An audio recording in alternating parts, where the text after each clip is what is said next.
चलिए शुरू करते हैं आज धार्मिक आंदोलन। धार्मिक आंदोलन बहुत ही इंपॉर्टेंट है। इसमें महावीर, जैन और जितने भी वैष्णव धर्म होते हैं, शिव धर्म है, सारे इसमें पढ़ेंगे धार्मिक आंदोलन में। ये प्राचीन हिस्ट्री के हिसाब से, मॉडर्न हिस्ट्री के हिसाब से, और आपको अगर देखा जाए मध्यकालीन के हिसाब से धार्मिक परिवर्तन उसमें हम बता चुके हैं, पढ़ा चुके हैं। अब बच रहा है आपका प्राचीन एशियंट का चल रहा है। एशियंट में आपका धार्मिक आंदोलन पढ़ना जरूरी है। तो इसमें आपका सपोर्ट और सब्सक्राइब बना रहा तो इसी तरह कंटिन्यू चलता रहेगा। आपका सारा डिमांड पूरा होगा। आपका सारे डिमांड मैसेज सारे पढ़े जा रहे हैं, सारे कमेंट पढ़े जा रहे हैं, फॉलो होंगे। बस मैं अकेला हूँ इसलिए थोड़े से वक्त लग रहे हैं, नहीं तो सारा किताब पढ़ाया जाएगा। बीपीएससी के लिए मैंने बुक ले लिया है, इसे आज पोस्ट करके मैं दिखा दूंगा कौन सा बुक पढ़ाने जा रहा हूँ, वो भी सपोर्ट होगा। तो प्लीज़ सब्सक्राइब और लाइक करना ना भूलेंगे। और आपका सपोर्ट मेरे लिए बहुत ही मायने रखता है, क्योंकि आप हैं तभी हम हैं, आप जानते हैं। तो चलिए शुरू करते हैं, टाइम वेस्ट ना करते हुए। आज मैं कोशिश करूंगा कि एशियंट हिस्ट्री ख़त्म कर दूं, क्योंकि इसका प्लेलिस्ट बना दूंगा, तो जब चाहे जब एग्ज़ाम आए तब तैयारी कर सकते हैं आप लोग। जैसे देखिए, जैन परंपरा के अनुसार जैन धर्म के कुल कितने तीर्थंकर हुए? तो 24 तीर्थंकर हुए। ये बहुत बड़ा सवाल है। 24 तीर्थंकर कौन कौन है हम पढ़ेंगे, उसका मेरे पास टेबल है, ठीक है। आगे आपसे और पूछता है कि जैन धर्म के पहले तीर्थंकर एवं संस्थापक कौन थे? तो ऋषभदेव थे। तो पहले जैन धर्म के तीर्थंकर हो या संस्थापक हो वो हमारे ऋषभदेव हैं। टोटल जैन धर्म के कितने हैं? तो 24 हैं, है ना, जिसमें प्रथम हमारे ऋषभदेव हैं जो कि संस्थापक माने जाते हैं जैन धर्म के। तो ये सवाल डायरेक्ट पूछता है आपसे। सवाल ये भी पूछता है कि जैन धर्म के दूसरे तीर्थंकर कौन थे? तो अजितनाथ थे। तो 4 तीर्थंकर का पूछता है। अभी तक मैं देखा हूँ, मैंने 4 तीर्थंकर का पूछा है और फिर अंतिम पूछा है 23 और 24 पूछा है, तो वो भी हम पढ़ेंगे। तो याद रखिएगा, दूसरे अगर तीर्थंकर पूछे तो अजितनाथ बताइएगा, और अगर आपसे पहले और संस्थापक पूछे तो ऋषभदेव बताइएगा, टोटल पूछे तो 24 बता दीजिएगा। देखिए 22वें तीर्थंकर के पूछे नेमिनाथ का प्रतीक चिन्ह क्या था? तो आप जानते हैं नीलकमल। तो आगे तो इसमें सवाल आप देखिए कि 22वें तीर्थंकर कौन है भाई? नेमिनाथ। इनका प्रतीक चिन्ह क्या है? नीलकमल। ये आप पढ़ लिए। आपसे ये सवाल पूछ रहा है कि 23वें तीर्थंकर जो हैं पारसनाथ हैं, का प्रतीक चिन्ह क्या है? सर्प है। तो सबसे पहले तो एक सवाल ये बन गया कि 23वें तीर्थंकर कौन है? पारसनाथ। 22वें तीर्थंकर कौन है? नेमिनाथ। ये तो सवाल बन गया। अब इसी में सवाल को जोड़ के क्या बनाया है? प्रतीक चिन्ह बना दिया है। तो प्रतीक चिन्ह क्या है? सर्प। और नेमिनाथ का प्रतीक चिन्ह क्या है? तो नीलकमल। ऐसे भी पूछ सकता है। तो ये जरूरी नहीं कि ये लिखेगा 23वें तीर्थंकर नेमिनाथ का प्रतीक चिन्ह, नहीं। नेमिनाथ का प्रतीक चिन्ह जो जैन धर्म के जो हैं माने जाते हैं, तीर्थंकर माने जाते हैं, वो बताइए उनका प्रतीक चिन्ह क्या है? तो नीलकमल। ऐसे भी पूछ सकता है ना। अब पारसनाथ का पूछते हैं, तो पारसनाथ का प्रतीक चिन्ह बताइए जो कि जैन धर्म से संबंधित है, जैन धर्म के तीर्थंकर हैं, तो सर्प से संबंधित है। ऐसे भी पूछ सकता है। ज़रूरी नहीं कि 22-23 बोले, लेकिन बोल दे तो आपको याद हो जाए, ये ध्यान रखिएगा। मेरा कोशिश रहता है कि आपके माइंड में सिर्फ सुनने से याद हो जाए, कोई ट्रिक और कुछ ऐसी आवश्यकता ना हो। तो अगर अच्छा लगता है तो प्लीज़ सपोर्ट करेंगे। आपका कमेंट मुझे हौसला देता है। गलत और सही जो भी है आप जवाब देते हैं कि सर आप ऐसे पढ़ाते हैं, थोड़ी सर आपका गलती है, तो अच्छा लगता है, क्योंकि आपका समझाना मेरे लिए बहुत ही कॉन्फिडेंस देता है। चलिए आगे बढ़ते हैं। आगे बढ़ने का कारण क्या है कि महावीर का मूल नाम क्या था? तो वर्धमान है। तो महावीर का मूल नाम अगर पूछे आपसे तो क्या बताइएगा? वर्धमान। महावीर कितने तीर्थंकर हैं? आप जानते हैं ना, 24वें तीर्थंकर हैं। महावीर जो हैं 24वें तीर्थंकर माने जाते हैं, जो क्या पढ़े थे। इनका मूल नाम पूछे तो वर्धमान बता देंगे। तो ये सवाल आपसे अगर पूछेगा, आपसे और सवाल क्या पूछेगा? महावीर ने जैन संघ की स्थापना कहाँ की? तो पावापुरी में की। तो महावीर जी का जो अगर पूछेगा कि महावीर जो हैं किस से संबंधित हैं, तो जैन धर्म से। और जैन संघ की अगर बात करें, जैन संघ की स्थापना करने का श्रेय जाता है पावापुरी में किनको? तो महावीर जी को। देखिए इसमें थोड़ा सा आपको ध्यान देना होगा, दोनों में अनुयायी का अलग अलग है।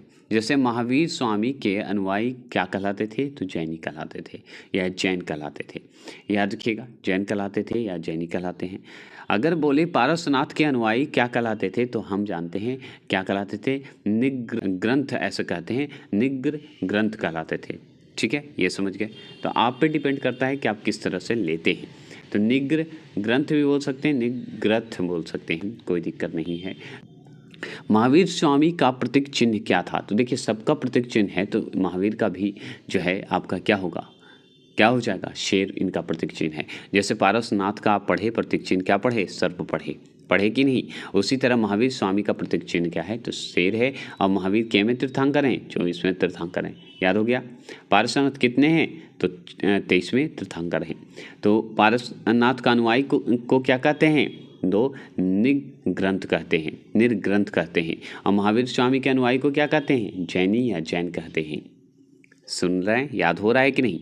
महावीर स्वामी का जन्म अगर पूछे तो 540 ईसा पूर्व में कहाँ हुआ था, तो 540 ईसा पूर्व में तो याद रखिएगा, मतलब 540 ईसा पूर्व में अगर पूछे तो क्या बताइएगा, भाई महावीर का जन्म हुआ था। लेकिन कहाँ हुआ था, तो वैशाली के कुंडल ग्राम में हुआ था। और वैशाली कहाँ है, तो आप जानते हैं वैशाली हमारे बिहार में ही है। अब वैशाली बहुत फेमस भी था, महाजनपद का बात कर रहा है ना, उस समय की बात हो रही है। उस समय भी तो था ना महाजनपद, है ना, तो उसी समय तो वैशाली के कुंडल ग्राम में इनका जन्म हुआ था, किनका, महावीर का। ऐसे याद रखेंगे, ठीक है, याद रखिएगा। महावीर का जन्म जो है किस क्षत्रिय गोत्र में हुआ था, तो आप बहुत अच्छे से जानते हैं कि जानत्रिक बोला जाता है या जात्रिक बोला जाता है। टेंशन नहीं लीजिएगा, एक ही है, जानत्रिक या जात्रिक। तो अगर महावीर का जन्म अगर बोले कौन से क्षत्रिय गोत्र में हुआ था, तो जात्रिक गोत्र में हुआ था। महावीर स्वामी के पिता का नाम क्या था, तो आप अच्छे से जानते हैं कि महावीर का पिता का नाम है सिद्धार्थ। तो सिद्धार्थ किनके जो हैं पिता हैं, तो महावीर स्वामी के पिता हैं, ठीक है, जो कि 24वें तीर्थंकर हैं। महावीर स्वामी का माता का नाम क्या है, तो त्रिशला है।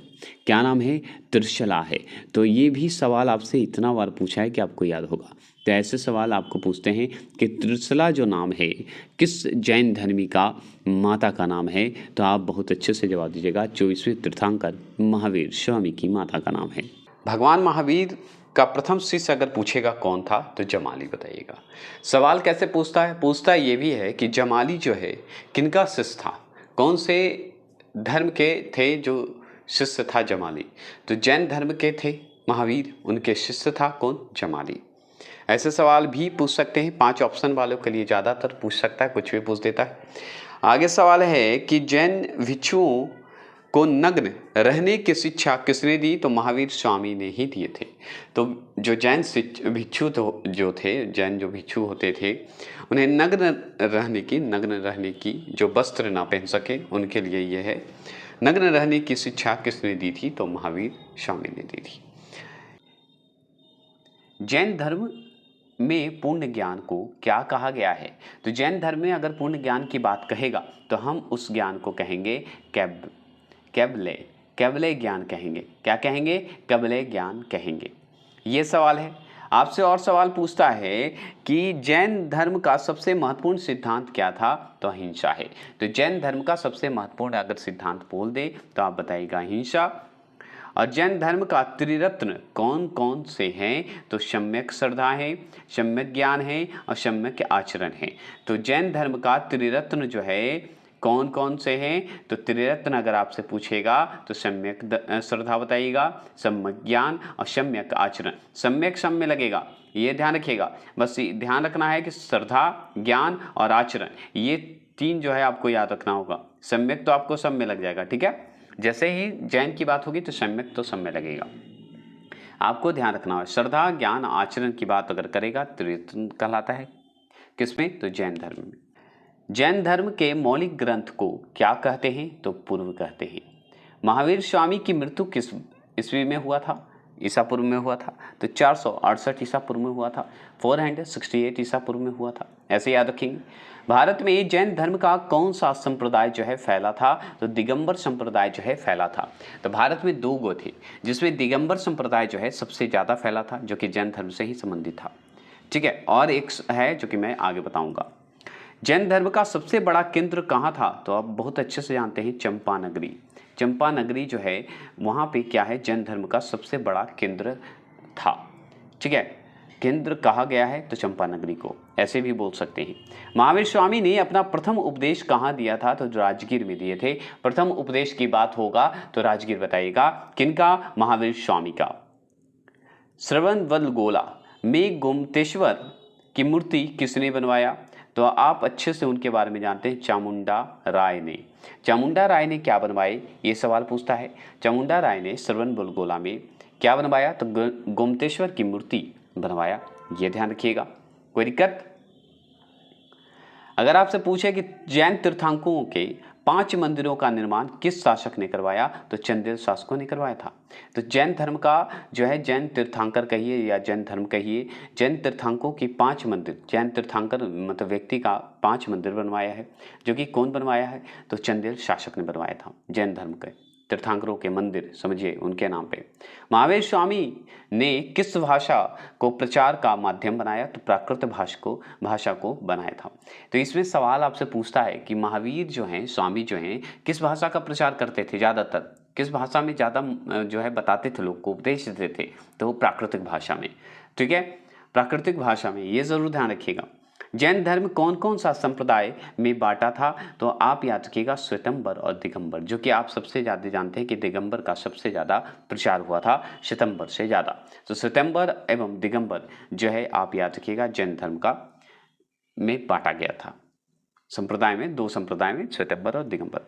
महावीर स्वामी को कहाँ ज्ञान प्राप्त हुआ? ये पूछता है, तो याद रखिए क्या नाम है? जिम्भिक ग्राम के निकट जो है रीजू पालिका नदी के तट पर। तो आपसे ये सवाल ऐसे नहीं पूछेगा, ऐसे पूछेगा महावीर स्वामी का ज्ञान कहाँ प्राप्त हुआ? तो बताइएगा रीजू पालिका के नदी के तट पर। कहाँ, कौन से ग्राम में? तो जृम्भिक ग्राम में। ठीक है, जृम्भिक भी बोलते हैं और जृम्भिक भी बोलते हैं, कोई दिक्कत नहीं है। ठीक है, ये हो गया। आपसे और सवाल क्या बनता है? तो और सवाल बनता है कि अनेकांतवाद किस मत का सिद्धांत एवं दर्शन है? तो जैन धर्म का है। तो अनेकांतवाद की बात करेगा तो जैन धर्म को याद करेंगे, वो सिद्धांत माना जाता है। जैन धर्म का प्रसिद्ध सिद्धांत क्या था? तो आप बहुत अच्छे से जानते हैं कि ऐसे बोला जाता है सप्तभंगी ज्ञान बोला जाता है, लेकिन ऐसे बोला जाए एक और नाम है तो शायदवाद बोला जाता है। तो अगर जैन धर्म का प्रसिद्ध सिद्धांत अगर बोले तो शायदवाद बोलिएगा, नहीं तो सप्तभंगी ज्ञान बोलिएगा, दोनों एक ही है।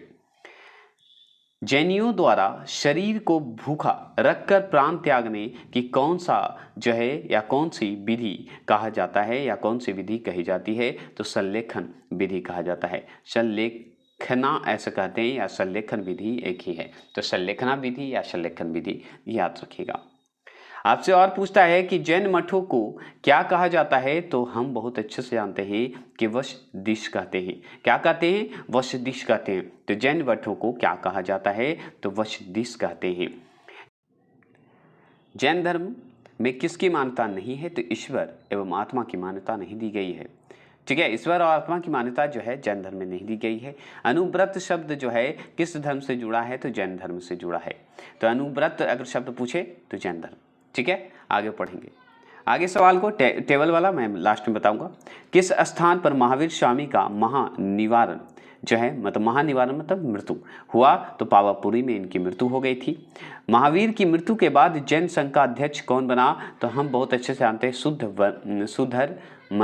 सुधर्मन जो हैं व्यक्ति जो हैं ये जैन धर्म के बने थे, अध्यक्ष बन गए थे महावीर की मृत्यु के बाद। जैन धर्म की द्वितीय संगीति जो है कहाँ आयोजित की गई? तो वल्लभी में। और वल्लभी कहाँ पड़ता है? गुजरात में वर्तमान में। तो वल्लभी में जो है जैन धर्म की द्वितीय संगीति आयोजित हुआ था। तो 2 ही हुआ था, पहला और दूसरा, जिसमें पहला तो आप जान ही रहे कि हमारा जो है राजगीर क्षेत्र मतलब पाटलिपुत्र क्षेत्र में हुआ था, और पहला जो है आपका जान ही रहे, और दूसरा आप जानते हैं वल्लभी में। तो पहला और दूसरा मैं बता दूंगा, इसे टेंशन मत लीजिएगा। ठीक है, आपसे पूछेगा कि जैन जो है प्रथम जैन महासभा का आयोजन कहाँ हुआ था? तो पाटलिपुत्रा में हुआ था। जैन साहित्य का संकलन जो है किस भाषा और लिपि में हुआ? तो प्राकृतिक एवं अर्धमगधी में हुआ था। तो देखिए ये पूछता है कि जैन साहित्य संकलन की अगर बात होगी, साहित्य की भाषा तो प्राकृतिक चला था, महावीर ज़्यादा देते थे प्राकृत में, लेकिन जैन साहित्य की संकलन की बात करें तो दोनों याद रखिएगा। भाषा व लिपि पूछे तो भाषा प्राकृतिक और अर्धमगधी दोनों बताइएगा। भाषा लिपि प्राकृतिक लिपि या अर्धमगधी लिपि या अर्धमगधी भाषा याद रखिएगा। ठीक है, दोनों चला था। अब देखिए शायदवाद सिद्धांत है जैन धर्म का। शायदवाद जो सिद्धांत है वो जैन धर्म का, और शायदवाद का एक और नाम था, क्या था बताइएगा? हम अभी जस्ट बताए हैं। आगे पूछेगा जियो और जीने दो किसने कहा था? तो महावीर स्वामी ने कहा था कि जियो और जीने दो, ये महावीर स्वामी कहते। जैन धर्म के स्वयंवर एवं दिगंबर संप्रदाय में कब विभाजित हुआ? तो चंद्रगुप्त मौर्य के समय में ये विभाजित हो गया था। तो चंद्रगुप्त मौर्य के समय में क्या हुआ कि जैन धर्म का विभाजन हो गया था श्वेतंबर और दिगंबर में, ये ध्यान रखिएगा। उस समय का शासक कौन था? चंद्रगुप्त मौर्य, यही पूछेगा। जैन समुदाय के प्रथम विभाजन के श्वेतंबर संप्रदाय के संस्थापक कौन थे? तो श्वेतंबर संप्रदाय के अगर संस्थापक पूछे तो स्थूलभद्र बताइएगा। श्वेतंबर संप्रदाय के, ठीक है, स्थूलभद्र बताएंगे।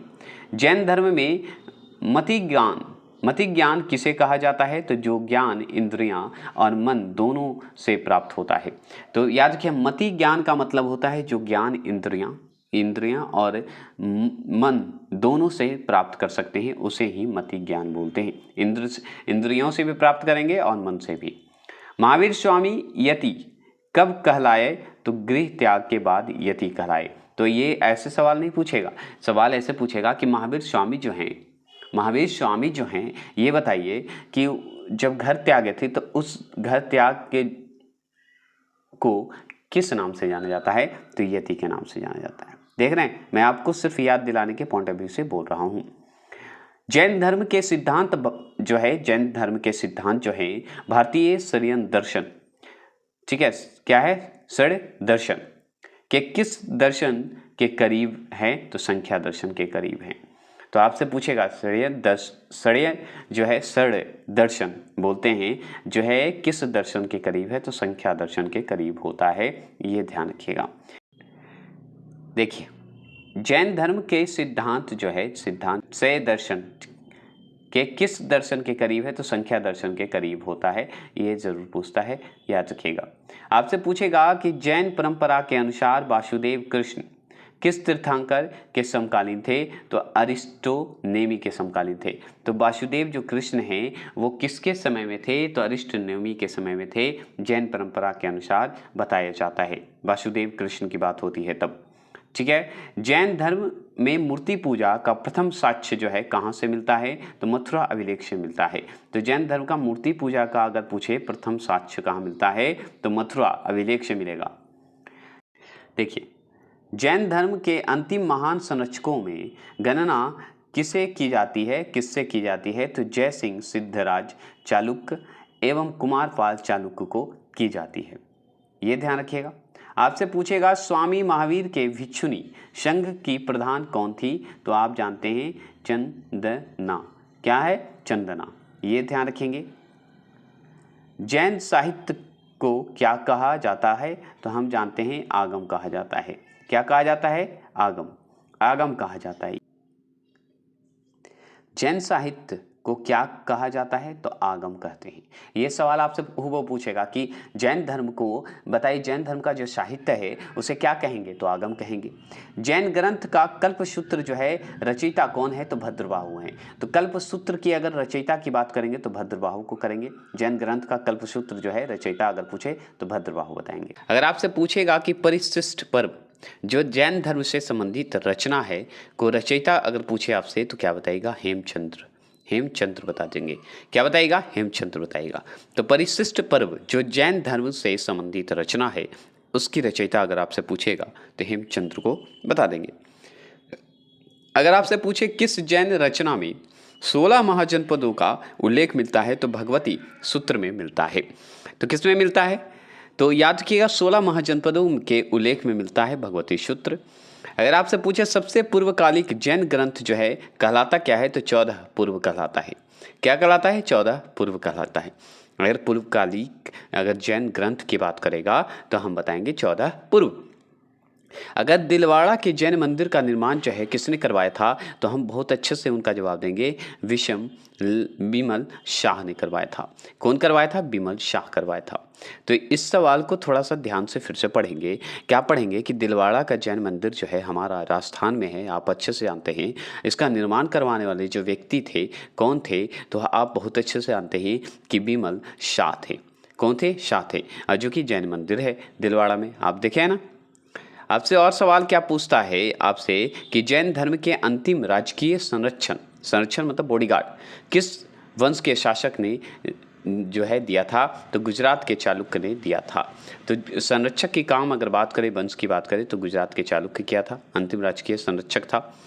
कौन सा स्थल जो है पारसनाथ से संबंध जो है होने के कारण जैन सिद्ध क्षेत्र माना जाता है, तो हम बहुत अच्छे से जानते हैं कि सम्मेद शिखर मानते हैं, सम्मेद शिखर मानते हैं।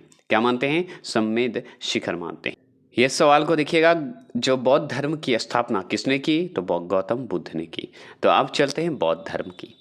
अब हो गया जैन धर्म खत्म, अब चलते हैं थोड़े बौद्ध धर्म, और जो टेबल में बचा है उसे भी हम लास्ट में पढ़ेंगे। जैन के बारे में जो जो इंपॉर्टेंट अभी बाकी है कुछ कुछ, जैसे 24 तीर्थंकर कौन कौन थे, तो ये सारे लास्ट में पढ़ेंगे, जो कि वन लाइनर आगे खत्म करते हैं, है कि नहीं?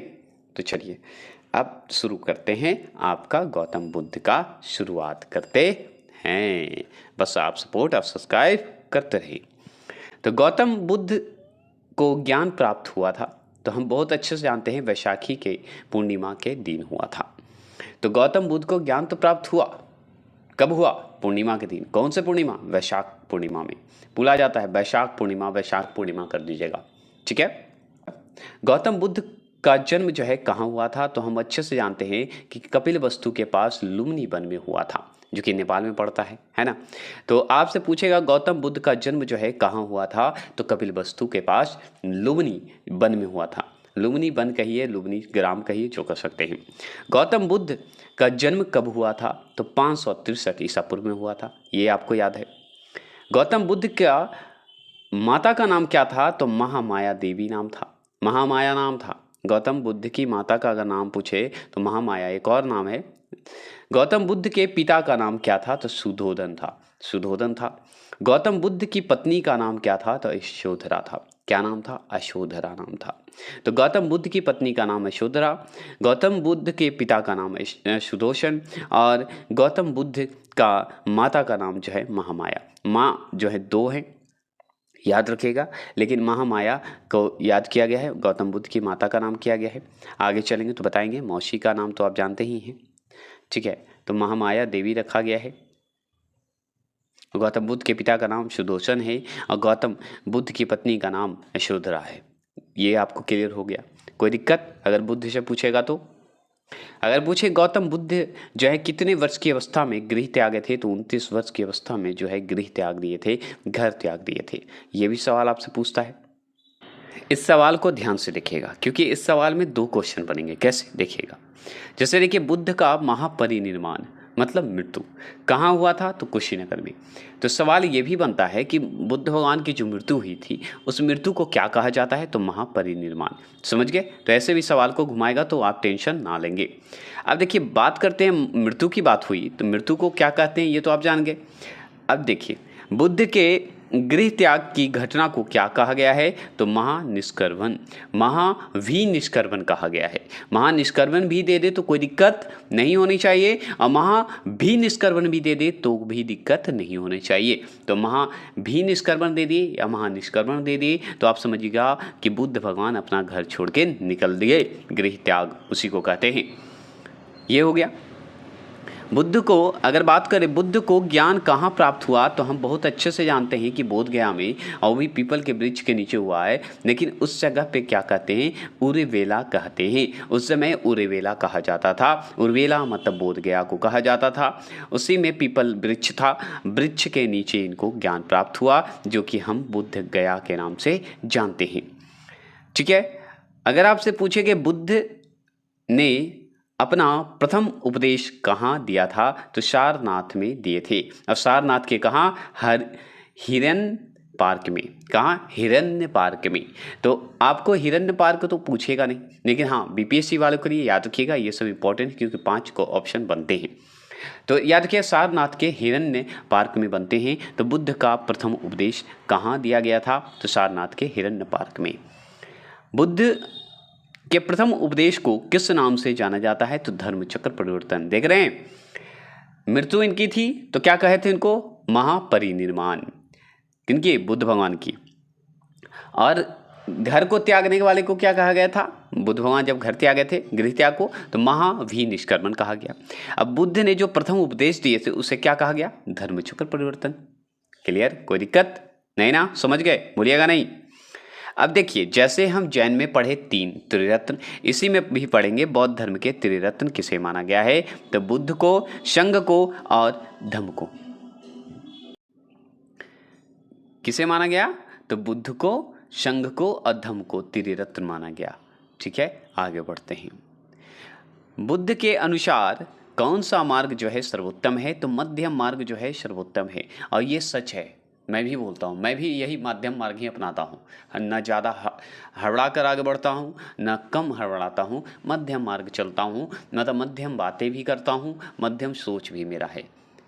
क्योंकि जल्दी करने से भी कुछ नहीं मिलता, कम करने से भी नहीं कुछ मिलता। मध्यम करिए, आपको सब कुछ मिलेगा। मध्यम तैयारी, मध्यम पढ़ाई, मध्यम टाइम से उठना, मध्यम टाइम से खाना, सारे काम कीजिए, देखिए आपको रिजल्ट आपके हाथ में होगा। ठीक है, तो बुद्ध के अनुसार अगर कौन सा मार्ग सर्वोत्तम है, तो मध्यम मार्ग। क्लियर। बौद्ध भिक्षुओं के निवास स्थान को क्या कहा जाता है, तो बौद्ध विहार। बौद्ध विहार किसे कहते हैं पता है, तो हाँ जानते हैं भाई, जो बौद्ध भिक्षु जो रहते हैं उसे बौद्ध विहार कहते हैं, यही है। बौद्धों के पूजा स्थल को क्या कहा गया है, तो चैत्य कहा गया है। बौद्ध जो पूजा स्थल होता था, बौद्ध का जो पूजा स्थल माना जाता था, उसे चैत्य कहा जाता था। ठीक है। बौद्ध धर्म किन किन पंथों में विभक्त था, तो हीनयान और महायान। जैसे महावीर जो है स्वयंवर और दिगंबर में बटा हुआ था, उसी तरह बाद में जाके बौद्ध धर्म जो है वो भी बट गया था हीनयान महायान में। आप भूलिएगा नहीं ना, हीनयान महायान में क्या हुआ, बौद्ध धर्म बट गया था, विभक्त हो गया था। बुद्ध का पालन पोषण किसने किया था, तो मौसी इसकी इनकी थी, किनकी, बुद्ध की, जो कि प्रजापति गौतमी कहलाती थी। तो आप जान लीजिएगा कि इनकी माँ का नाम महामाया तो आप जानते थे, इनकी मौसी का नाम था प्रजापति गौतमी, और यही पालन पोषण की थी। अलार कलाम, देखिए इसको तोड़ दिया है, एक ही साथ होता है। अलार कलाम किस संप्रदाय के अनुयायी थे, तो संख्या संप्रदाय के अनुयायी थे। देखिए जैन में भी संख्या का महत्व दिया गया है और इसमें भी संख्या का महत्व दिया गया है, क्योंकि अलार कलाम जो हैं जैन संप्रदाय के थे, संख्या दर्शन के थे। ये हो गया।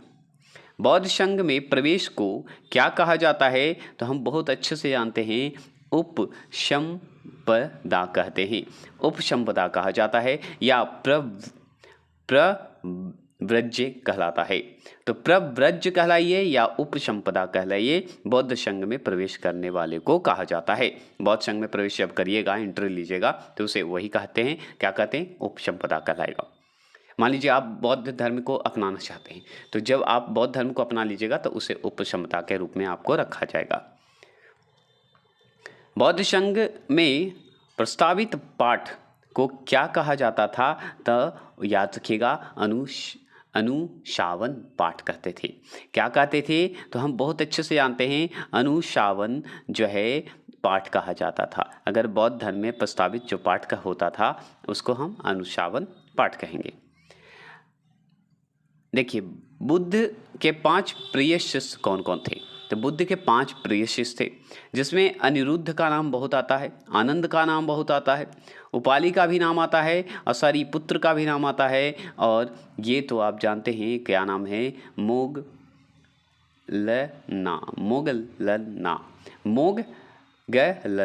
नाम ही है, ललना, मोगललना बोलिएगा। ये भी आपके तो 5 इनके शिष्य थे, जिनमें अनिरुद्ध, आनंद, उपाली ज़्यादा इंपॉर्टेंट है, और सरिपुत्र और मोगललना भी इंपॉर्टेंट है। बस 5 शिष्य याद रखिएगा। बुद्ध ने सर्वाधिक उपदेश कहाँ दिया, तो हम बहुत अच्छे से जानते हैं, सरस्वती में दिए थे। कहाँ दिए थे, सरस्वती में सबसे ज़्यादा उपदेश दिए हैं। बौद्ध धर्म की पवित्र दिशा क्या थी, तो हम मानते हैं दक्षिण। इनकी ज़्यादा पवित्र दिशा अगर पूछे, दिशा कौन सी दिशा में थी पवित्र दिशा, तो दक्षिण में थी।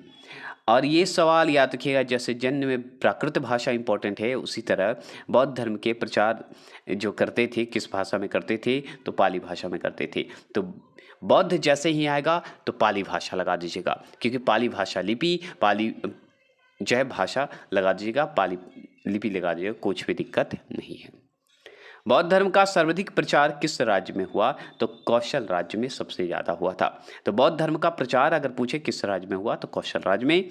देखिए पुनर्जन्म में दोनों करते थे, ऐसा नहीं था कि जैन भी करते थे और ये बौद्ध भी करते थे। लेकिन सबसे ज़्यादा याद किए बुद्ध की बात करते हैं तो बुद्ध जो है अनात्मवादी थे, अनात्मवादी थे, ठीक है। पर किस में विश्वास करते थे तो पुनर्जन्म में ये विश्वास करते थे। कौन? बुद्ध विश्वास करते थे कि पुनर्जन्म होते हैं। महात्मा बुद्ध ने सर्वप्रथम कहाँ तपस्या की तो हम बहुत अच्छे से जानते हैं, उरुवेला में, जिसे हम बोध गया बोलते हैं, उसी को उरुवेला बोला जाता है। और पीपल वृक्ष के नीचे तपस्या किए थे, उसी जगह ज्ञान इनको प्राप्त हुआ था। बौद्ध मत, जिसे ब्रजयान कहते हैं, बौद्ध मत मतलब ब्रजयान कहते हैं, में किस नारी को बीमारियों से रक्षा करने वाला मानकर पूजा गया तो वो हैं पंचरक्षा की, पंचरक्षा, ठीक है, पंचरक्षा की। तो ये ध्यान रखिएगा, बौद्ध मत में एक नारी थी, याद रखिएगा, नारी जो थी वो बीमारियों से रक्षा करने वाला मानकर उनको पूजा गया तो वो पंचरक्षा की, पंचरक्षा की थी। किस नारी थी? पंचरक्षा की नारी थी, ऐसे याद रखेंगे, ठीक है। इसमें यही था। किस बौद्ध संगीत को विवादास्पद माना जाता है तो पंचम बौद्ध संगीति को जो है बौद्ध संगीति विवादास्पद। देखिए 4 जो बौद्ध संगीति हैं बहुत इंपॉर्टेंट है, लेकिन पंचम बौद्ध संगीति हुआ है नहीं हुआ है कि नहीं है, विवादास्पद है, मतलब विवादित रह गया है, तो इसीलिए पंचम का महत्व नहीं दिया गया है, 4 को दिया गया है। किस बौद्ध संगीति के समय बौद्ध धर्म में फूट पड़ गया था तो द्वितीय और चतुर्थ बौद्ध संगीति में जो है फूट पड़ गया था। तो द्वितीय बौद्ध संगीति और चतुर्थ बौद्ध संगीति में फूट हो गए थे, अलग अलग होने के निर्णय शुरू हो गए थे, अलग हो गए थे, ठीक है। द्वितीय एवं चतुर्थ संगीति में ऐसे ही चर्चा शुरू हो गई थी, जिसमें फाइनली चौथा जो है अलग थे। आपसे पूछेगा कि बौद्ध सभा की वैध कार्यवाही के लिए सदस्यों की न्यूनतम संख्या कितनी निर्धारित थी तो हम बहुत अच्छे से जानते हैं 20 था। तो आपसे पूछेगा कि न्यूनतम संख्या कितनी थी भाई, तो 20। क्यों 20 थी? क्योंकि बौद्ध सभा में वैध कार्यवाहियों के लिए सदस्य की संख्या पूछ रहा था, इसीलिए, ठीक है। आपसे और सवाल पूछता क्या है, बताइएगा कि बौद्ध धर्म में कितने वर्ष से कम आयु वर्ग के लोग शामिल नहीं किए जाते थे तो हम जानते 15 वर्ष से कम लोग शामिल नहीं किए जाते थे। तो 15 वर्ष से कम अगर कोई होगा तो उसे शामिल नहीं किया जाएगा, उसे अभी खेल कूद में रहिए, आनंद लीजिए, कोई दिक्कत नहीं था। छन्न या भंगवाद सिद्धांत, एक छन्नवाद या भंगवाद सिद्धांत किस मत से संबंधित था तो बौद्ध मत से संबंधित था। तो जैसे छन्न की बात होगी, छन्न सिद्धांत की बात होगी या छन्न भंगवाद की सिद्धांत की बात होगी तो हम याद रखेंगे बौद्ध मत। देखिए त्रिपिटक धर्म की बात करें, त्रिपिटक ग्रंथ जो है हमारा बौद्ध धर्म से संबंधित है। तो त्रिपिटक धर्म ग्रंथ अगर पूछे तो बौद्ध धर्म से संबंधित है। अब देखिए बौद्ध ग्रंथ में जो पिटकों की रचना, जो त्रिपिटक में जिससे पिटकों की रचना किस भाषा में की गई थी तो पाली भाषा में। तो आपसे अगर पूछे तो ये मत कहिएगा कि पाली भाषा में नहीं होता, पाली भाषा में किया गया है इसकी रचना, ये जरूर ध्यान रखेंगे। बुद्ध ने किस स्थान पर महापरिनिर्वाण मतलब मृत्यु प्राप्त की तो कुशीनगर में किए थे। कुशीनगर या कुशीनारा भी बोला जाता था उस समय, कोई दिक्कत नहीं है। तो महापरिनिर्वाण हम जानते हैं मृत्यु इनकी कुशीनगर में हुआ था। बौद्ध शिक्षा का केंद्र था क्या? विक्रमशिला। तो विक्रमशिला पूछा जाएगा, आपको पूछाएगा बौद्ध शिक्षा का केंद्र अगर पूछे तो विक्रमशिला विश्वविद्यालय था, ये ध्यान रखेंगे। किस शासक ने बौद्धों के लिए विख्यात विक्रमशिला विश्वविद्यालय की स्थापना किया तो वो थे धर्मपाल जी। धर्मपाल, पाल वंश कहिए, जुड़े थे। तो पाल जी जो थे वही विक्रमशिला विश्वविद्यालय की स्थापना किए और विक्रमशिला विश्वविद्यालय में क्या पढ़ाए जाते थे? बौद्ध की शिक्षा दी जाती थी। किसके द्वारा तृतीय बौद्ध संगीति को संरक्षण प्रदान किया गया, मतलब इनके द्वारा बताया मतलब किया गया, बौद्ध तृतीय संगीति करवाया गया।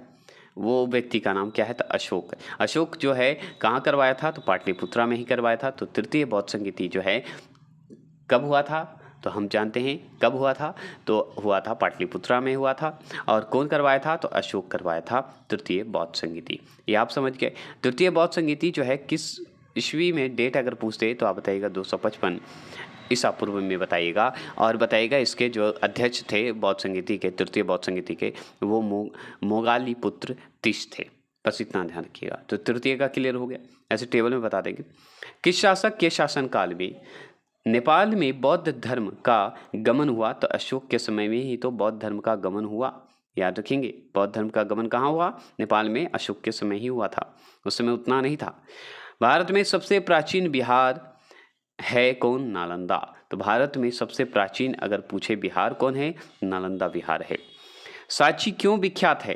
तो सबसे बड़ा बौद्ध स्तूप है, इसलिए सांची विख्यात है।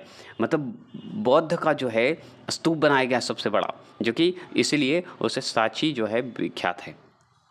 अब देखिए, मठ, मंदिर और स्पूत किस धर्म से संबंधित है? तो बौद्ध धर्म से संबंधित है। जैसे मठ की बात होगा, मंदिर की बात होगी, स्तूप की बात होगी, स्पूत बोल रहा था मैंने, सॉरी, स्तूप की बात होगी, तो याद रखिएगा बौद्ध धर्म से संबंधित है। अगर बौद्ध धर्म एवं जैन धर्म दोनों के उपदेश किसके शासनकाल के लिए या किसके शासनकाल में दिया गया है या किसके शासनकाल में बताया गया है? तो बिम्बिसार के शासनकाल में बताया गया है, क्योंकि बिम्बिसार के शासनकाल में ही बौद्ध धर्म और जैन धर्म दोनों आया था। ठीक है। गौतम बुद्ध की अगर बात करें, गौतम बुद्ध ने अपना उपदेश जो है, प्रथम उपदेश कहाँ दिया था? तो सारनाथ में, जो कि हम पढ़ चुके हैं। अगर आपसे पूछे कि बौद्ध धर्म ग्रहण करने वाली पहली महिला कौन थी? तो महाप्रजापति गौतमी थी, जो कि गौतम बुद्ध की माँ थी और मौसी दोनों थी, ये ज़रूर ध्यान रखिएगा। ठीक है। अगर आपसे पूछे बोध गया कहाँ स्थित है? तो बिहार में स्थित है। तो बोध गया हमारा बिहार में है, इसमें हम चर्चा नहीं करेंगे। जातक जो है किसका ग्रंथ है? तो हम बौद्धों का ग्रंथ है, जातक पढ़े हैं ना। ठीक है। आपसे पूछता है कि सारनाथ में बुद्ध का प्रथम प्रवचन जो है क्या कहलाता है? तो धर्मचक्र प्रवर्तन कहलाता है। और घर को त्यागना, जैसे ये क्वेश्चन देखिए, बुद्ध ने जो गृह त्याग का प्रतीक अगर पूछे गया तो घोड़ा से ही प्रतीक है, क्योंकि घोड़ा पे चढ़ के वो घर को त्यागे थे। और सबसे बड़ी बात कि गृह त्याग को क्या कहते हैं? महाभिनिष्क्रमण कहते हैं। आप अच्छे से जानते हैं। और इनकी मृत्यु को क्या कहते थे? तो इनकी मृत्यु को हम कहते थे महापरिनिर्वाण। गौतम बुद्ध द्वारा भिक्षुनी संघ की स्थापना कहाँ की गई? तो अम्रपाली में। अम्रपाली कहाँ है? तो वैशाली में, याद रखिएगा। देखिए, सर्वप्रथम शून्यवाद की बात करते हैं। शून्यवाद या शून्यता का सिद्धांत एक ही है, का प्रतिपादन करने वाला बौद्ध दो दार्शनिक थे, का नाम क्या है? तो हम बहुत अच्छे से जानते हैं कि नागार्जुन है। तो नागार्जुन जो थे वो थे बौद्ध के क्या थे? दार्शनिक थे, बौद्ध को मानने वाले थे। ठीक है। और वो दिए थे शून्यवाद का सिद्धांत या शून्यवाद का प्रतिपादन किए थे, शून्यता का सिद्धांत दिए थे सर्वप्रथम।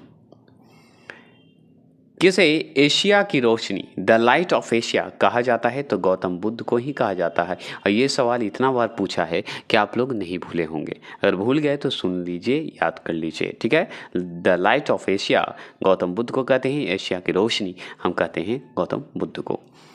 कनिष्क के शासनकाल में चतुर्थ बौद्ध संगीति कहाँ आयोजित किया गया था? तो हम बहुत अच्छे से जानते हैं कुंडलवन। कुंडलवन कहाँ था? कश्मीर में। तो याद रखिएगा कि कनिष्क के शासनकाल में चौथे बौद्ध संगीति हुआ, जो कि कुंडलवन में हुआ, जो कि कश्मीर में पड़ता है। ठीक है। चौथे बौद्ध संगीति हुआ था। और ये याद रखिएगा उस समय प्रथम शताब्दी में हुआ था। और याद रखेंगे कि इसके जब चौथे बौद्ध संगीति हुआ था, इस समय जो है अध्यक्ष कौन थे बौद्ध के? मतलब बौद्ध धर्म के संगीत के? तो याद रखिएगा वसुमित्र या अश्वघोष दोनों थे। याद रखिए, वसुमित्र अश्वघोष दोनों माने जाते हैं कि ये चतुर्थ बौद्ध संगीति के अध्यक्ष थे। तृतीय बौद्ध संगीति कहाँ आयोजित हुआ था? तो पाटलिपुत्रा में हुआ था। और किसके समय में हुआ था? तो अशोक के समय में हुआ था। अशोक के समय में अगर हुआ तृतीय बौद्ध संगीति, तो उसके अध्यक्ष कौन थे? तो हम बहुत अच्छे से जानते हैं कि मोगली पुत्र तीस जी जो है अध्यक्ष थे, और जो है कौन करवाया था? अशोक, जो कि हम इसका चर्चा कर चुके थे।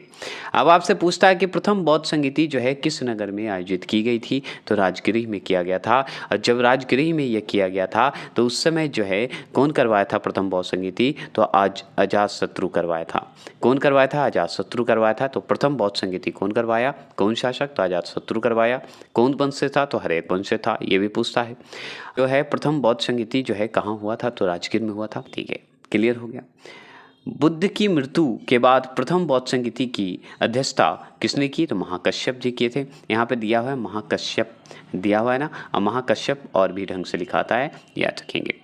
आपसे पूछेगा बौद्ध धर्म के महायान और हीनयान संप्रदायों में सर्वाधिक मौलिक अंतर क्या था? तो देवी देवताओं की पूजा। देखिए, महायान हीनयान बंटने का कारण हो गया कि देवी देवताओं की पूजा होने लगी थी। एक में बुद्ध की पूजा होती थी, एक में बुद्ध की विचार की पूजा होती है। ये भी आपको मिलता है। हीनयान महायान बंटने का कारण होता है। महात्मा बुद्ध किस क्षत्रिय कुल के थे? तो शाक्य जो है कुल के थे। किस कुल के थे? तो शाक्य कुल के थे। पूछता है ये कौन से क्षत्रिय कुल के थे? तो शाक्य। और जैन किसके कुल के थे? पढ़े थे ना आप इस वीडियो में? तो हाँ, देखिए पूछेगा बुद्ध चरित जिसे बौद्धों का रामायण कहा जाता है, ये रचना कौन किए थे? अश्वघोष किए थे। अश्वघोष कौन थे पता है ना? चौथे बौद्ध संगीति के अध्यक्ष बने थे, याद रखिएगा, अश्वघोष थे। तो ये अश्वघोष जो है जो अश्वघोष हैं, ये जो अश्वघोष जी को देख रहे हैं, ये बौद्ध चरित्र लिखे थे, जो कि उस समय याद रखिएगा, उस समय जो है रामायण कहा जाता था, बौद्धों का रामायण कहा जाता था बौद्ध चरित्र को, है ना। अगर आपसे पूछे कि कौन सी जो है बौद्ध रचना गीता के समान पवित्र माना जाता है, तो वो है धम्मपद। क्या है? धम्मपद। धम्मपद या धम्म जो था ना, वो सबसे इम्पोर्टेंट माना जाता है, पवित्र ग्रंथ माना जाता है। ये सवाल आपसे पूछता है। चलिए अब आ जाइए, आपका इम्पोर्टेंट आ गया, छोटा छोटा अब आएगा, और इसमें और भी लोग आएंगे जिसमें हम पढ़ लेंगे। जैसे बौद्ध की अब लगभग ख़त्म होने वाला है। अब बौद्ध का टेबल जो है मैं बाद में बताऊंगा। जैसे देखिए, बौद्ध धर्म में भावी बोधिस्ट या भविष्य को बोधिस्ट किसे माना गया है? तो मैत्रेय को माना गया है। किसे माना गया है? मैत्रेय को। तो ये सवाल ऐसे नहीं पूछेगा कि बौद्ध धर्म के भविष्य जो बोधिस्ट हैं या बौद्ध धर्म जो अपनाए हैं या बौद्ध धर्म के ज्ञाता जो हैं कौन हैं? मैत्रेय जी हैं। मैत्रेय को माना गया है, ठीक है, भविष्य का। आगे सवाल पूछता है, भारत से दक्षिण की ओर के देशों में बौद्ध धर्म का कौन सा संप्रदाय प्रचलित हुआ था? तो हीनयान प्रचलित हुआ था। जैसे ही भारत के दक्षिण की ओर की बात होगी तो हम हीनयान को याद रखेंगे, हीन संप्रदाय का प्रचलित की बात करेंगे। अगर पूछेगा भारत से उत्तर की ओर के देशों में अगर बौद्ध धर्म का जो है प्रचार हुआ था, जो है किस संप्रदाय से प्रचलन हुआ था, उसका नाम क्या था? महायान। तो यही सवाल आपसे पूछता है। तो जैसे ही दक्षिण की ओर की बात होगा तो हीनयान संप्रदाय बता दीजिएगा, उत्तर की ओर से बात करेगा तो महायान संप्रदाय चला था। बस इतना ध्यान रखिएगा। बौद्ध धर्म का मूल धारा क्या है? तो 4 आर्य सत्य हैं। तो बौद्ध धर्म के 4 जो मूल धारा हैं, याद रखिएगा, और वो 4 आर्य सत्य हैं। जैसे में हम बता दें कि बौद्ध धर्म के त्रिरत्न कौन हैं? तो बुद्ध हैं, धम्म हैं, संघ हैं, जो कि हमारे जैन में भी त्रिरत्न थे। सम्यक श्रद्धा, सम्यक ज्ञान, सम्यक आचरण पढ़े थे ना जैन में। उसी तरह इसमें बुद्ध धर्म संघ जो है बौद्ध धर्म का त्रिरत्न है। अब देखिए, बुद्ध धर्म के अनुसार निवारण प्राप्त किया जा सकता है। तो इच्छाओं को कम करके आप निवारण प्राप्त कर सकते हैं। अपनी इच्छा को कम कर दीजिए और मध्यम मार्ग को अपनाइए, और देखिए कितना आनंद से अपने जीवन को व्यतीत करिएगा। जितना मिले उसमें खुश रहिए। यही तो मध्यम मार्ग का सबसे ज़्यादा महत्व रखता है। और इच्छा तो हमेशा बढ़ता है, इसलिए इच्छाओं को कम कर दीजिए और मन को शांत रखिए। देखिएगा आपका रिजल्ट भी मन के हिसाब से ही मिलेगा, है ना। तो इच्छाओं को बस खुश रखिए, जितना मिले उतना में खुश रहिए। द्वितीय बौद्ध परिषद कहाँ हुआ था या कहाँ हुई थी? तो वैशाली में हुआ था। तो द्वितीय बौद्ध जो परिषद हुआ था या द्वितीय बौद्ध संगीति कहते हैं, वो हुआ था वैशाली में। वैशाली में हुआ था। तो उस समय जो है बताइएगा, ये पूछता है कि उस समय शासक कौन था? तो काला शोक का नाम आता है। किसका आता है? काला शोक का नाम आता है ना, काला शोक था। और उस समय द्वितीय बौद्ध संगीति के अगर बौद्ध अध्यक्ष पूछे कौन थे भाई, तो आप बताइएगा, कौन बताइएगा? तो उनका नाम है शवाकामी जी थे अध्यक्ष। क्लियर हो गया होगा। अब देखिए, इसमें सवाल आपसे पूछ रहा है कि कौन बुद्ध के जीवन काल में, याद रखिएगा, कौन जो है बुद्ध के जीवन काल में ही संघ प्रमुख होना चाहता था? तो देवदत्त होना चाहता था, सबसे प्रमुख होना चाहता था। ठीक है, ये पूछता है। बौद्ध धर्म के पतन का जो है कौन कौन सा कारक सहायक थे? तो देखिए, बौद्ध का पतन होने का कारण हो गया, पतन मतलब समाप्त होने का कारण क्या क्या था? तो देखिए, विदेशी आक्रमण होने लगे, बौद्ध धर्म का पूर्ण गठन होने लगा, राजकीय संरक्षण की समाप्ति होने लगी। राजकीय जो संरक्षण होता था, जो राजा जो इसके संरक्षण करते थे, वो समाप्त होने लगा। बौद्धों संघों का असमर्थता हो गया, बौद्ध संघ जो है बहुत बिखरने लगे, आप देख ही रहे थे, हीनयान महायान बंटने लगा, धीरे धीरे वो नष्ट होने लगा, तो समाप्त होने का कारण हो गया। तो किसी भी चीज़ का अंत कभी भी हो सकता है, तो इसलिए बोलते हैं बुद्ध जी कि मध्यम मार्ग अपनाइए। ज़रूरी नहीं कि मैं ही जीवन भर चलता रहूँ, कभी भी अंत हो सकता है, तो इसीलिए याद रखेंगे। वह वृक्ष जिसके नीचे महात्मा बुद्ध को ज्ञान प्राप्त हुआ था कटवा दिया था। कौन कटवाया था पता है? वो कटवाया था शशांक ने कटवा दिया था, शशांक ने कटवा दिया था। तो वह वृक्ष जिसके नीचे महात्मा बुद्ध को ज्ञान प्राप्त हुआ था, उसे कटवाने का श्रेय जो है किसे जाता है? शशांक को जाता है। श्रेय कहने का मतलब गलत किया था, ठीक है, नफरत करता था, इसलिए शशांक ने कटवा दिया था।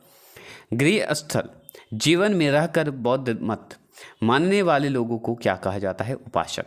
जो आप गृहस्थ में रहिए मतलब आप घर में रहिए, सब कुछ रहिए, घर परिवार को चलाइए, आप बुद्ध को मानिए, तो आप याद रखिएगा उपासक कहलाएंगे। बौद्ध के मत को मानिए, उपासक कहलाइएगा। किस काल में बौद्ध धर्म हीनयान एवं महायान दो संप्रदायों में विभक्त हो गया था? तो कुषाण काल में ये विभक्त हो गया था। कुषाण काल में ही हो गया था, समझ गया? कुषाण काल, ठीक है, उसी समय हो गया था। कहिए कि चतुर्थ बौद्ध संगीति में, है ना, याद रखेंगे। महात्मा बुद्ध को महाबोधि प्राप्त हुआ था निरंजना नदी के तट पे। महाबोधि मतलब ज्ञान प्राप्त हो गया था निरंजना नदी के तट पे। महायान बौद्ध धर्म में बौद्धिस्ट जो है अवलोकितेश्वर को और किस नाम से जाना जाता है? तो याद रखिएगा पद्मपाणि के नाम से जाना जाता है। तो पद्मपाणि के नाम से जाना जाता है, ये ज़रूर ध्यान रखिएगा। ये पूछता है महात्मा बुद्ध के दर्शन एवं योग की शिक्षा ग्रहण की थी। तो आप जान लीजिए, सबसे पहले अगर पूछा जाए दर्शन और योग की बात करें, शिक्षा ग्रहण किए थे सबसे पहले महात्मा बुद्ध, वो अलार्म कलाम से शिक्षा प्राप्त किए थे। तो अलार्म कलाम से प्राप्त किए थे, ये सवाल पूछता है। आपसे और सवाल क्या पूछता है मैं बता देता हूँ। जैसे उस पीपल के वृक्ष को किस नाम से पुकारा गया? जिसके नीचे बुद्ध ने ज्ञान प्राप्त की, तो उसे बोधि वृक्ष के नाम से जाना जाता है, ठीक है। बुद्ध की ज्ञान प्राप्ति किस वर्ष की अवस्था में हुआ था? तो 35 ईयर्स माना जाता है, 35 वर्ष की उम्र में। गृह त्याग 29 वर्ष और ज्ञान प्राप्ति 35 वर्ष। बौद्ध जो है कला का प्रमुख केंद्र कहाँ था? तो हम जानते हैं नासिक। तो बौद्ध कला के अगर प्रमुख केंद्र आपसे पूछेगा तो नासिक बता दीजिएगा। किस बौद्ध ग्रंथ में संघ के नियम वर्णित हैं? तो विनय पिटक में वर्णित हैं। तो जैसे ही बौद्ध जो ग्रंथ हैं उसमें संघ के नियम वर्णित अगर बताएगा तो विनय पिटक में बताएगा। मिलिहंद पन्हो मतलब मिलियंत के प्रश्न, राजा मिलिंद और किस बौद्ध भिक्षु के बीच संवाद है? तो नागसेन के बीच जो है ये संवाद है। तो नागसेन जो है बौद्ध भिक्षुक हैं और मिलियंत जो है राजा हैं। उन दोनों के जो विवाद हुए हैं उसमें जो है उस विवाद को कहा गया है मिलियंत पन्हो, मतलब मिलिंद के प्रश्न। मिलिंद पन्हो या मिलिंद के प्रश्न एक ही होते हैं, शब्द कुछ भी हो आपका यही अर्थ निकलेगा, ठीक है। आपसे अब चलते हैं, ठीक है। इसके बाद आपका जो है टेबल बचेगा और समाप्त कर देंगे, ठीक है। फिर बौद्ध धर्म आपका समाप्त हो जाएगा। तो देखिए इसमें देखिए जो है सवाल पूछेगा, प्राचीन बौद्ध धर्म और हिंदू धर्म के मध्य सेतु के रूप में जाना जाता है तो महानवाद जाना जाता है। तो जैसे प्राचीन बौद्ध की बात करें और हिंदू धर्म के मध्य अगर सेतु की बात करें, मतलब लकीर की बात करें, रूप में जाना जाता है तो महान्यवाद जाना जाता है। महान्यवाद कहते हैं एक तरह से। गौतम बुद्ध की अगर बात करें, गौतम बुद्ध द्वारा अपने धर्म में दीक्षित किए जाने वाला अंतिम व्यक्ति कौन था? तो सुमद था। कौन था? सुमद जी थे। सुमद जी जो हैं अंतिम व्यक्ति थे, ये ज़रूर पूछता है आपसे। और पूछता क्या है कि आजीवक संप्रदाय के संस्थापक कौन थे? तो आप बहुत अच्छे से जानते हैं कि मिखली गौशाला हैं, मिखली गौशाला जी हैं, ठीक है। अब देखिए इस तरह का सवाल आपसे पूछेगा कि बराबर जो जहानाबाद जिले में पड़ता है, अब है ना, याद रखेंगे कि गुफाओं का उपयोग जो है किसके आश्रय गृह के रूप में किया गया है? तो हम बहुत जानते हैं आजीविकों के रूप में किया गया है। तो इसमें पूछता है कि बराबर जो बनाया गया है गुफा बराबर में, उसमें किसके लिए बनाया गया था? आजीविकों के भिक्षुक जो होते थे, आजीवक भिक्षुकों के लिए ये जो है शरण के लिए बनाया गया था। के आश्रय कर सकते हैं वहाँ पे। अब धर्म की बौद्ध खत्म हो गया है, अब उसके टेबल जो बचे हैं वो कर देंगे। अभी जो जो छोटे छोटे धर्म हैं वो पढ़ लेते हैं। इस्लाम धर्म के प्रवर्तक कौन थे? तो हम जानते हैं हजरत मोहम्मद थे। हजरत मोहम्मद का जन्म कहाँ हुआ था? तो मक्का में हुआ था।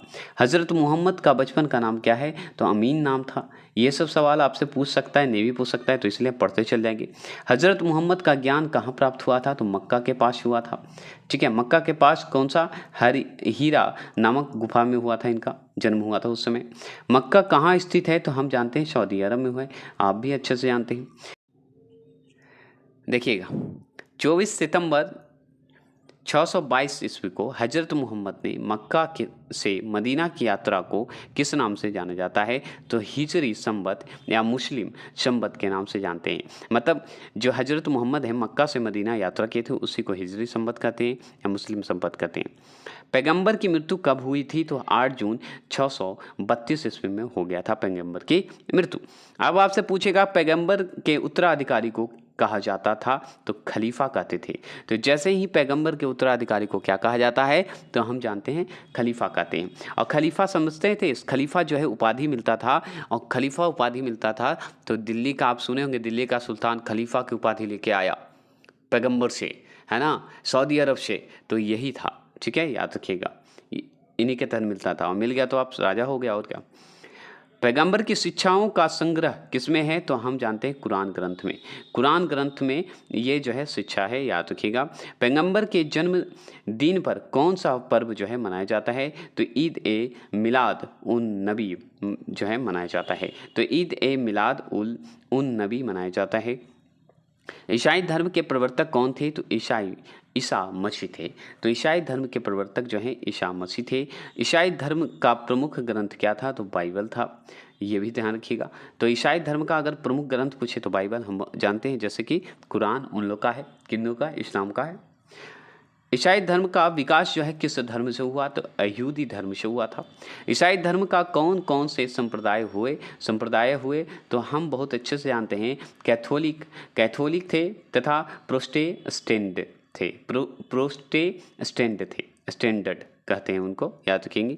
ईसा मसीह का जन्म कहाँ हुआ था? तो फिलिस्तीन के कहाँ पे?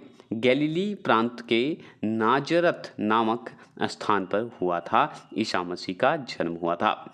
ईसा मसीह के पिता का नाम अगर पूछे क्या नाम था? तो जोसेफ नाम था। ईसा मसीह के पिता का नाम क्या था? जोसेफ था। ईसा मसीह के माता का नाम क्या था? तो मेरी था। ईसा मसीह को सूली पर किसने चढ़ाया? तो रोमन गवर्नर जो है कौन चढ़ाया था? पेंटियंस ने चढ़ाया था। ठीक है। ईसाई धर्म की बात करें, ईसाई धर्म का सर्वाधिक पवित्र प्रतीक क्या है? तो क्रॉस है। क्या है? क्रॉस सबसे प्रतीक माना जाता है, क्रॉस। ठीक है। सर्वप्रथम भारत भागवत का उल्लेख जो है कहाँ हुआ है? महाभारत के भीष्म पर्व में हुआ है। तो महाभारत में जो है भागवत धर्म का हुआ है, आप जानते हैं। शिव का अवतार जो है किसे माना जाता है? तो लकुलिश को माना जाता है। लकुलिश को माना जाता है। शिव का अवतार किसे माना जाता है? लकुलिश को माना जाता है। ठीक है। अब इसको देखिए, इष्ट देवता कौन है? जैसे कि कपालिकों के इष्ट देवता कौन है? तो भैरव जी थे। भैरव को मानते थे कपालिकों ने। ठीक है। सर्वप्रथम जो है अवतारवाद का उल्लेख कहाँ मिलता है? तो भागवत गीता में ही अवतारवाद का उल्लेख मिलता है। मेगास्थनीज जो है कृष्ण को क्या कहा है? तो हम बहुत अच्छे से जानते हैं, वो कहा है हेराक्लीज कहा है। क्या कहा है? हेराक्लीज कहा था। कौन कहा था? मेगास्थनीज कहा था। किसे कहा था? तो कृष्ण को कहा था। शिव को मेगास्थनीज ने क्या कहा है? तो याद रखिएगा, डायनोनिसस कहते हैं। डायनोनिसस कहा गया है शिव को, और हेराक्लीज कहा गया है कृष्ण को। कौन कहा है? तो मेगास्थनीज ने कहा था, मेगास्थनीज कहा है। वैष्णव धर्म का चरमोत्कर्ष, वैष्णव धर्म जब चरमोत्कर्ष पर था, मतलब ऊपर ऊंचाई छू रहा था, किस काल में माना जाता है उस समय? तो गुप्त काल में वैष्णव धर्म का बहुत ज़्यादा प्रचार प्रसार हो रहा था। महान धार्मिक घटना जिसे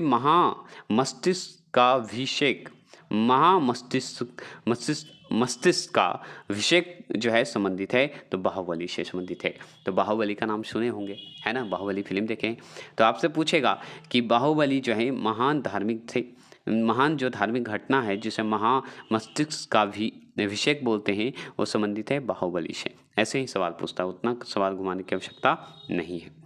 चलिए ये हम आएंगे, जैसे चलिए इसको हम पढ़ा ही देते हैं, उसमें जो टेबल अलग कर दिए हैं लेकिन बता देते हैं।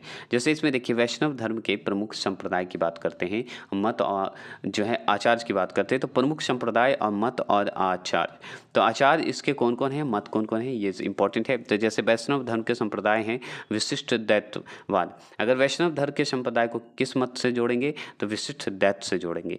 अगर विशिष्ट द्वैत से हैं तो इसके जो हैं आचार्य कौन है वैष्णव धर्म के संप्रदाय के, या विशिष्ट दैत के संप्रदाय के जो मत के जो हैं आचार्य कौन है, गुरु कौन है, तो रामानुज जी हैं। अब ब्रह्म संप्रदाय की बात करें तो ब्रह्म संप्रदाय को ही दैत मत कहते हैं। और दैत मत के कौन है भाई आचार्य गुरु, तो आनंद तीर्थ हैं, आनंद तीर्थ जी हैं। तो ये सवाल आपसे पूछेगा। रुद्र संप्रदाय की बात करें तो रुद्र संप्रदाय को कौन सा मत के तहत रखते हैं, तो शुद्ध दैत्य के मत के रहते हैं। और इसके जो गुरु हैं आचार्य हैं वल्लभाचार्य जी हैं। और शनक संप्रदाय एक था, 4 गो था जिसमें शनक संप्रदाय था, वे दैत हैं, जिसके अगर गुरु पूछे तो निम्बा, क्या नाम है, निम्बार्क नाम है इनका, निम्बार्क जो हैं गुरु थे, आचार्य थे। क्लियर। देखिए नारायण को उपासना करने वाले को क्या कहा जाता है, पांचत्र कहते हैं, पांच रात्र कहते हैं। ठीक है, नारायण मतलब विष्णु को। नारायण का सर्वप्रथम उल्लेख कहाँ मिलता है, तो ब्राह्मण ग्रंथों में मिलता है, ब्राह्मण ग्रंथों में मिलता है। अगर आपसे पूछे कि भागवत धर्म में कितने प्रकार की मुक्तियों का वर्णन है, तो 5 प्रकार की मुक्तियों का वर्णन है। किस धर्म में सर्वप्रथम देवकी के पुत्र कृष्ण का वर्णन मिलता है, तो छंदोपनिषद में मिलता है। और ये VVI क्वेश्चन है क्योंकि पूछ चुका है। वासुदेव कृष्ण की पूजा सर्वप्रथम किसने प्रारंभ की, तो आप अच्छे से इनका नाम रखिएगा, सत्व तो ने की थी, या सत्वते ने की थी, याद रखिएगा कृष्ण की पूजा। आप नेक्स्ट टॉपिक आएंगे मौर्य, उससे पहले हम चलते हैं टेबल में पढ़ लेते हैं जैन धर्म के 24वें तीर्थंकर के नाम, जो कि आप सुन लीजिए। तो देखिए यहाँ पे पूछेगा जैन धर्म के अंतिम जो तीर्थंकर थे क्या नाम है, तो महावीर स्वामी ही थे जो कि 24वें तीर्थंकर थे, है ना, आप जानते हैं। यहाँ पे देखिए तो 24वें तीर्थंकर को हमको पढ़ना है। 24वें तीर्थंकर में हमको पढ़ना है पहला ऋषभदेव, दूसरा है अजीतनाथ, तीसरा है हमको शंभव नाथ, ठीक है। और चौथा अगर आपसे पूछे तो अभिनंदन नाथ बोला जाता है, अभिनंदन नाथ। और 5वां बोला जाता है सुमित नाथ जी। और 6ठा बोला जाता है पद्मम प्रभु बोला जाता है। तो 6ठा अगर पूछे पद्मम प्रभु बताइएगा। और 7वां पूछे तो सुपार्श्वर नाथ बोला जाता है, सॉरी सुपार्श्वर नाथ हुए। 8वां पूछा जाए तो आपसे बताइएगा चंद्र प्रभु जी हैं। जैन धर्म के ये सब जो हैं गुरु हैं, तीर्थंकर हैं। 9वें प्रश्न अगर पूछे 9वां कौन है भाई, तो सुविधि नाथ जी हैं। 10वां पूछे तो बताइएगा शीतल नाथ जी हैं। 11वां पूछे कि भाई 11वां जो है तीर्थंकर हैं 24वें में कौन से हैं 11वें स्थान पे, तो श्रेयांश नाथ हैं। 12वें कौन है भाई, तो बाशु पूज्य जी हैं। कौन है, 1 मिनट यहाँ पे उगता नहीं है, बाशु पूज्य जी हैं। 13वां प्रश्न आपसे पूछेगा, तो हाँ 13वां पूछा था आपसे ऑनलाइन में, पूछा था क्या कि 13वें जो तीर्थंकर जैन धर्म के हैं उनका नाम क्या है, तो विमल नाथ है। अगर 14 पूछे 14वां पूछे तो अनंत नाथ है। अगर 15वां पूछे तो कौन है, धर्मनाथ है। 16वां पूछे तो शांतिनाथ है। 17वां पूछे तो कंथु नाथ है। 18वां पूछे तो अर्शन नाथ है। अगर 19वां पूछे तो मल्लिका नाथ है। 20वां पूछे तो मुनि शुभ्र नाथ है। 21वां पूछे तो नेमी नाथ है। और 12वां पूछे तो अरिष्ट नेमी है। और 23वां पूछे तो पार्श्वनाथ हैं। और 24वां पूछे तो महावीर हैं। जिसमें से आप ऑनलाइनर में सबसे इंपॉर्टेंट नाम क्या है, तो ऋषभदेव का नाम आता है, अजितनाथ का आता है। ये पूछता है कि अजितनाथ के में जो है महावीर हैं, तो आप बताइएगा मतलब कितने जैन तीर्थंकर हैं, तो दूसरे जैन तीर्थंकर है अजित। आपसे पूछा था कि किसमें तीर्थंकर कौन है, तो नेमिनाथ हैं।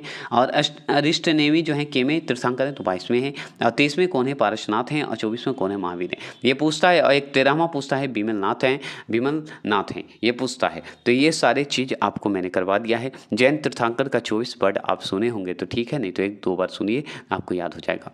अब सबसे इंपॉर्टेंट और VVI क्वेश्चन बनता है कि प्रमुख जैन तीर्थंकर एवं उनके प्रतीक चिन्ह कौन कौन है? तो जैन तीर्थंकर एक तरफ हैं, प्रतीक चिन्ह आप याद रखिएगा। तो जैसे ही प्रतीक चिन्ह की बात करें तो ऋषभ देव का अगर प्रतीक चिन्ह पूछे तो साढ़, साढ़ को ही वृषभ बोलते हैं। तो वृषभ जो है आपका किनका प्रतीक है? तो ऋषभ देव का है, जो कि प्रथम जो है जैन तीर्थंकर हैं, आप जानते हैं। अजित नाथ का अगर पूछे कि प्रतीक क्या है, जो कि दूसरे नंबर पे आते हैं, जैन तीर्थंकर के दूसरे नंबर पे आते हैं, उनका हाथी मतलब गज है, गज इनका प्रतीक था। शंभवनाथ जो तीसरे जैन तीर्थंकर हैं, उनका नाम अगर आता है तो ये है घोड़ा, अश्व, अश्व जो है इनका प्रतीक है। ठीक है, प्रतीक है जैन तीर्थंकर का। ये जैन तीर्थंकर जो सुपार्श्वर नाथ हैं, जो कि 7वें नंबर पे आते हैं। सुपार्श्वर नाथ जो हैं कितवें नंबर पे आते हैं, इनके बारे में थोड़ा सा 1 मिनट रुक जाइए, बता देता हूँ। सुपार्श्वर नाथ जो हैं हमारे 7वें नंबर पे आते हैं, जो कि ये स्वास्तिक इनका जो है प्रतीक है, ये पूछा हुआ है स्वास्तिक। ठीक है, इसलिए याद रखिएगा। आपसे आप पूछता है कि शांतिनाथ, शांतिनाथ का अगर पूछे कि क्या प्रतीक है, तो हिरण प्रतीक है, मृग जैसे बोलते हैं हिरण प्रतीक है। तो शांतिनाथ जो है 16वें तीर्थंकर हैं, जैन तीर्थंकर हैं, याद रखिएगा। और सुपरनाथ जो हैं हमारे केमित तीर्थंकर थे, तो ये 7वें तीर्थंकर थे। तो इंपॉर्टेंट जिनका है वो जैसे स्वास्तिक पूछा था, इसलिए हिरण मृग पूछा हुआ है। अरशनाथ की अगर बात करें तो मीन है, मीन मतलब मछली। तो अरशनाथ जो हैं आपके जो तीर्थंकर हैं, उनका अगर प्रतीक पूछे तो आप बताइएगा मीन, और ये 18वें तीर्थंकर माने जाते हैं, जो कि इंपॉर्टेंट है। नेमिनाथ की बात करें तो नेमिनाथ का आप पढ़े थे, नेमिनाथ का जो है क्या प्रतीक है, तो नीलकमल है। और नेमिनाथ किनका, नेमिनाथ जो हैं आप बताइए केमित तीर्थंकर थे, तो 21वें तीर्थंकर माने जाते हैं नेमिनाथ। आप पढ़ लिए थे ना नेमिनाथ का। तो ये मीन जो है नीलकमल जो है किनका प्रतीक है, तो नेमिनाथ का है। अगर पूछे अरिष्टनेमी, अरिष्टनेमी की बात करें तो अरिष्टनेमी हमारे 22वें हैं। अब 22वें हैं तो इनका प्रतीक अगर पूछे तो शंख है। तो 22वें तीर्थंकर अरिष्टनेमी जो हैं, इनका प्रतीक चिन्ह पूछे तो आप बता दीजिएगा शंख। अब देखिए 23वां अगर तीर्थंकर की बात करें, पारसनाथ हैं 23वां, जो कि इनका प्रतीक सर्प है। और महावीर का अगर पूछे तो सिंह इनका मतलब सिंह कहिए या शेर इनका प्रतीक है, जो कि 24वें तीर्थंकर और अंतिम तीर्थंकर हैं। ये खत्म हो गया। अब देखिए इसमें थोड़ा सा हम पढ़ लेते हैं जैन संगीति स्थल। तो जैन संगीति स्थल की बात करें या वर्ष की बात करें, अध्यक्ष की बात करें, तो पढ़ लेते हैं। 2 ही जैन संगीति का नाम आता है, जिसमें प्रथम जैन संगीति और द्वितीय जैन संगीति। तो प्रथम जैन संगीति में अगर देखा जाए तो पाटलिपुत्रा, मैंने बोला था पाटलिपुत्रा बिहार में हुआ था, जो कि 322 ईसा पूर्व में हुआ था। स्थूल भद्र इसको किए थे। तो स्थूल भद्र जो है जैन जो है संगीति करवाए थे, प्रथम जैन संगीति, जो कि पाटलिपुत्रा में हुआ था, पाटलिपुत्रा बिहार में। कब हुआ था? 322 ईसा पूर्व में। द्वितीय अगर बात करें तो बल्लभी गुजरात में हुआ था, 512 ईसा पूर्व में हुआ था। और उस समय अध्यक्ष कौन था? तो देवर्धि क्षमा श्रवण थे। तो देवर्धि क्षमा श्रवण जो है इसके अध्यक्ष थे, जैन धर्म के दूसरे जैन धर्म के अध्यक्ष थे। ठीक है, ये हो गया। अब देखिए बौद्ध की अगर बात करें तो बौद्ध धर्म के पूर्वोत्तरी धार्मिक संप्रदाय की अगर बात करें तो संप्रदाय आपको बांटा हुआ है, और संस्थापक या प्रवर्तक कहिए वो बांटा हुआ है। तो आजीविक संप्रदाय के कौन हैं? तो याद रखिएगा मखली पुत्र गोशाल हैं, जो कि हम जानते हैं ये आजीविक संप्रदाय जो है बौद्ध से ही जो है संबंधित था, जो कि बराबर में इनका भिक्षुओं के रहने के लिए बनाया गया है ना। तो बौद्ध के ही लोगों के रहने के लिए, जो कि आजीविक संप्रदाय से जुड़े हुए थे। अगर पूछे घोर अक्रियावादी जो हैं कौन है, तो याद रखिएगा ये पूरन कश्यप हैं, इसके संस्थापक हैं, प्रवर्तक हैं, ये कह सकते हैं। और अगर आपसे पूछे कि उच्छेदवादी जो संप्रदाय के अगर पूछे या भौतिकवादी संप्रदाय के अगर पूछे कौन है, तो अजित केश कम्बलीन हैं, याद रखिएगा। अगर आपसे पूछे कि नित्यावाद, क्या बताइएगा? नित्यावादी बताइएगा। तो नित्यावादी जो हैं संप्रदाय के कौन हैं? तो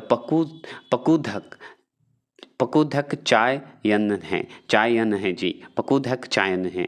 अगर आपसे पूछे संदेहवादी या अनिश्चयवादी के संप्रदाय कौन है, तो संजय वेलथीपुत हैं। कौन है? वेलथीपुत हैं। तो ये इंपॉर्टेंट है। आप देखिए ये इंपॉर्टेंट आपके लिए क्यों है? क्योंकि बौद्ध संगीति की बात हो रही है। तो बौद्ध संगीति हुआ था 4, जिसमें प्रथम, द्वितीय, तृतीय और चतुर्थ है। 5वां जो है विवादित रह गया था, इसलिए इनकी चर्चा नहीं हुई थी। तो प्रथम बौद्ध संगीति की बात करें तो आप देख रहे हैं 483 ईसा पूर्व में हुआ था, और राजगिरी में हुआ था पहला, और इसके अध्यक्ष थे महाकश्यप। और किसके समय में हुआ था? तो अजातशत्रु के शासनकाल में हुआ था। द्वितीय बौद्ध संगीति पूछता है 383 ईसा पूर्व में हुआ था, वैशाली में हुआ था। और वैशाली में हुआ था तो इसके अध्यक्ष थे शिवाकामी जी, और कौन था उस समय का शासक, तो काला अशोक था। तो द्वितीय बौद्ध संगीति का काला अशोक था। तृतीय बौद्ध संगीति की अगर बात करें तो 255 ईसा पूर्व में हुआ था, और कहाँ हुआ था, कौन से स्थल पे, तो पाटलिपुत्रा में हुआ था। और पाटलिपुत्रा में हुआ था तो उस समय अध्यक्ष कौन था भाई बौद्ध धर्म का, तो याद रखिएगा मोगली पुत्र तिष थे। और किसके समय में हुआ था, कौन से शासक, तो मौर्य साम्राज्य, मौर्य शासक अशोक के समय हुआ था। चतुर्थ बौद्ध संगीति की अगर बात करें तो 5वीं शताब्दी हो गई थी, उस समय कुंडलवन में ये हुआ था। कुंडलवन कहाँ है, कश्मीर में है, ये आप जानते हैं। तो आप याद रखिएगा उस समय अगर कुंडलवन में जो हो रहा था चौथी बौद्ध संगीति, उस समय वसुमित्र या अश्वघोष दोनों मिलकर ये करवा रहे थे चतुर्थ बौद्ध संगीति, और उस समय शासक कौन था, कनिष्ठ था। ये भी आपका क्लियर हो गया।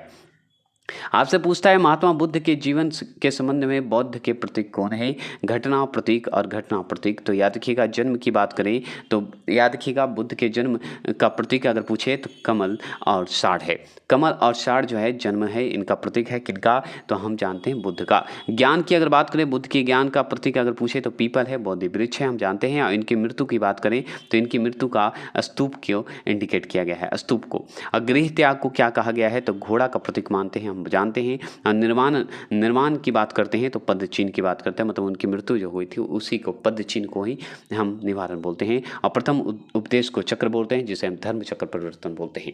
तो क्लियर हो गया ये आपका। अब देखिए महात्मा बुद्ध की से संबंधित जो महत्वपूर्ण स्थल है वो हम पढ़ लेते हैं, क्योंकि इससे पूछता है। जैसे लुम्बिनी जो है वन जो है हमारा जन्म से संबंधित है, लुम्बिनी जो है हमारा जन्म से है, जो कि कपिलवस्तु नेपाल में पड़ता है।